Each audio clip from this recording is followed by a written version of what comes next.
अस्सलाम वालेकुम दोस्तों, मैं ज़मीर तालिब थोड़ी खिदमत दे विच हाज़िर। तौफीक भट्ट साहब पाकिस्तान दे बड़े मुस्तनद और मोतबर साफ़ी ने पिछले दिनों वो बरतानिया भी तशरीफ़ ले आए सी और उन्हों की मेहरबानी कि वो साढ़े प्रोग्राम दे विच भी आए और उन्होंने बड़े खूबसूरत ख्यालात नाल नवाजिया सानू। अपनी बड़ी अच्छी गुफ्तगू उन्होंने की थी। अज मेरी नज़र तो उन्होंने एक कालम गुजरिया है जोड़ा उन्होंने उस कालम दे विच कुछ ऐसी गुफ्तगू कुछ ऐसिया गल्लां कीतियां ने जिन्हां दी मैं समझना कि जवाब देने चाहिए सी। पहली तो उन्होंने गल की कि जो 9 मई का वाक़या होया उहदे विच कुछ लोग तो वो सन जोड़े वाकई मुजरम सन जिन्होंने कानून सज़ा देनी चाहिए सी, लेकिन कुछ लोग उस कानून की ज़द भी आ गए ने जिस कानून नूं पाकिस्तान के साहिबान इकतदार हमेशा अपनी लोंडी समझे।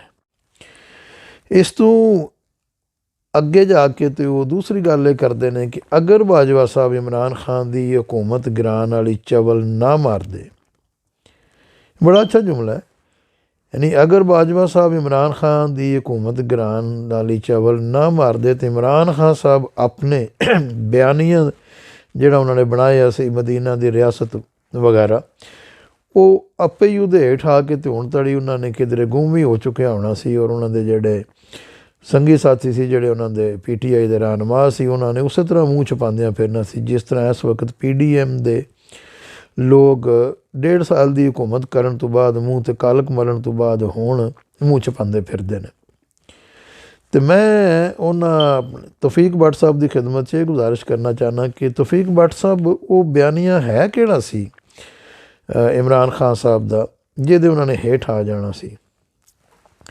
इमरान खान साहब ने मदीने की रियासत ते एक नक्शा सामने रखा कि ज़ाहिर है असी तकमील जिस हद तक हो सकेगी तो उत्थे जाके वो करनी है, लेकिन वो आगाज़ उन्होंने जड़ियाँ 2 इब्तदाई चीज़ां सानूं दसियां सी वो ये सी कि एक तो इस मुल्क चों करप्शन ख़त्म की जाए और दूसरा इस मुल्क दे विच मैरिट जारी किया जाए, यानी करप्शन आउट तो मैरिट इन।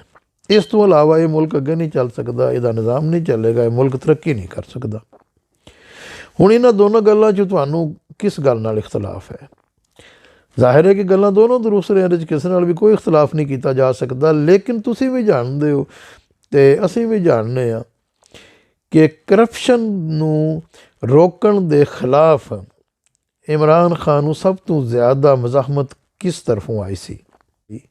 सानू सारिਆਂ ਨੂੰ पता है कि बाजवा साहब इमरान खान की करप्शन करन दे बहुत खिलाफ सन, बड़े इरीटेट होंदे सन और कई दफ़ा अपनियां निजी महफलों भी इस चीज़ का जिक्र करते रहे ने कि यार एक तो बंदा हर वेले करप्शन करता रहिंदा, इनू होर कोई काम नहीं आउंदा। इसकी वजह शायद ये सी कि बाजवा साहब जानते सी कि अगर इमरान खान ने कोई ऐसा निज़ाम फिट कर छड़िया, कोई ऐसा निज़ाम सैट कर छड़िया जिहदे करप्ट लोगों को फड़ लिया गया और करप्शन रोक दी गई, तो फिर जरनैलों नूं भी ये वजाहत देनी पवे करदी कि उन्हां दे पुत्रां उन्हां दी धीआं ते उन्हां दियां नौहां दे अकाउंटां च रातों रात जिहड़े अरबां डॉलर आ जाते हैं, वो कित्थों आउंदे ने ते कौन भेजदा है।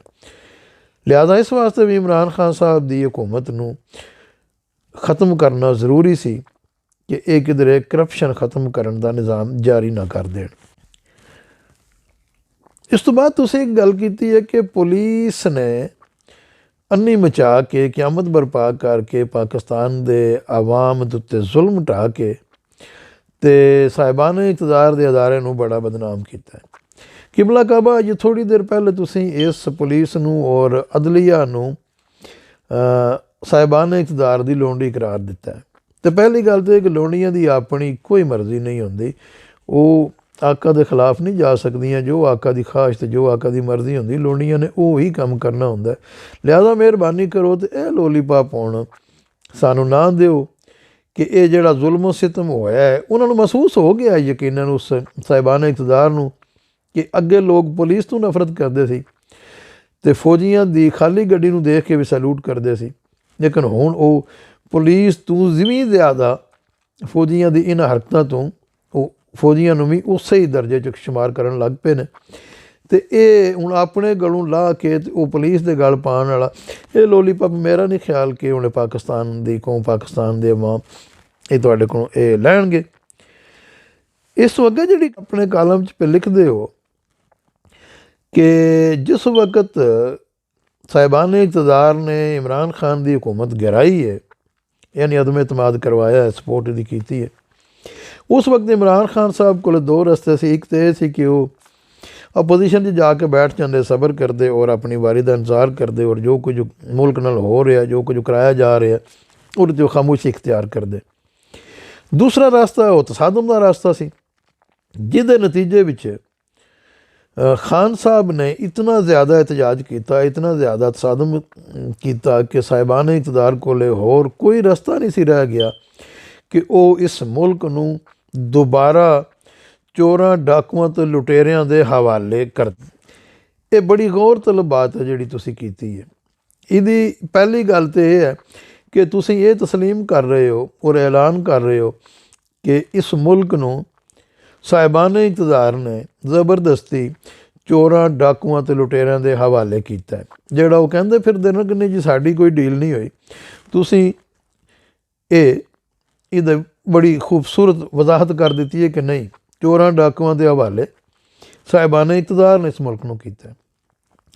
लेकिन गौर तलब बात यह है कि जिहड़े साडे नज़रियाती मुहाफिज ने, नज़रियात दे मुहाफिज ने, जिहड़ी साडी सरहदां दे मुहाफिज ने, वो इतने ही ताकतवर ने, इतनी कुवत बस रखते हैं कि एक आदमी उन्होंने नाल तसादम करे, एक आदमी उन्होंने ख्यालात नाल टकरा जाए, एक आदमी उन्होंने रोके, तो फिर वो उस मुल्क नूं चोरां डाकुआं ते लुटेरियां दे हवाले कर देंदे ने।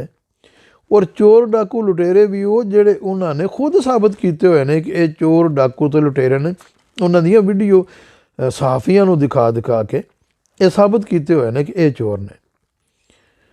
यानी तुसीं ये कहना चाह रहे हो कि इमरान खान साहब ने बड़ी हमाकत की है तसादम करके। इमरान खान साहब नूं चाहिदा सी कि खामोशी इख्तियार करदे, अपोजिशन जाके बैठ जाते। हुण मैनूं यह नहीं पता कि वजाहतां तुसीं खुद कर रहे हो या तुहाडे कोलों करवाइयां जा रही ने। जो भी ये गल्लां बड़ियां मज़का खेज ने। यानी तुसीं ये कह रहे हो कि पाकिस्तान के सियासतदान जिहड़े ने वो साहिबान इक़्तिदार दे अगे खामोश रहन करन।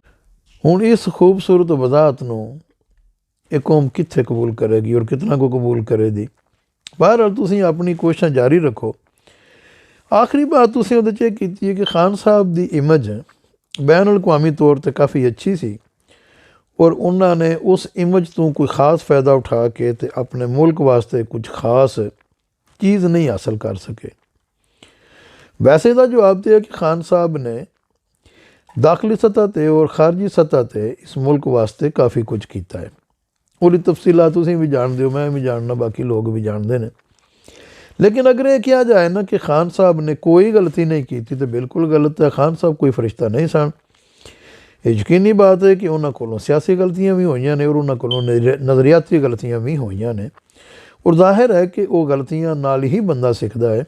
लेकिन एक बात क्लीयर है कि इस वक्त खान साहब 200 के मुकदमात के करीब सामना पे करते हैं, जिन्हों च कोई एक मुकदमा भी सच्चा नहीं और कोई एक मुकदमा भी करप्शन का नहीं, जिन्हें तो कम अज़ कम ये साबित हो गया कि अगर खान साहब, इमरान खान साहब करप्ट होंदे तो फिर 200 मुकदमे बनाने की जरूरत कोई नहीं सी। वो एक मुकदमा जो करप्शन का वो ही बना के तो खान साहब नूं सज़ा दे दी जाती और नाअहल कर दिता जाता। आखिर तो मैं अपने सुनने वाले दोस्तों मेहरबाना नाल गुजारिश करना पिया कि हौसला रखो। ये रात का अंधेरा छट्टन वाला जे, बिल्कुल सवेर होने वाली जे। जिस किस्म दीयां वजाहतां और जिस किस्म के कमज़ोर अंदाज दिलवाइयां जा रही हैं, ये उन्होंने पता लग गया है कि हुण असीं ज़्यादा देर तक जुल्म जारी नहीं रख सकते, ये रात जारी नहीं रख सकते। ये रात ख़त्म होने वाली है, इंशाअल्लाह ख़त्म होने वाली है। सजनों तो बेलियो तो मित्रों हौसला रखो और जांदियां जांदियां गुजारिश है कि ये मेरे चैनल नूं सबसक्राइब भी कर दिया करो, अगर नहीं किया तो कर दिया करो। तुहाडी मेहरबानी।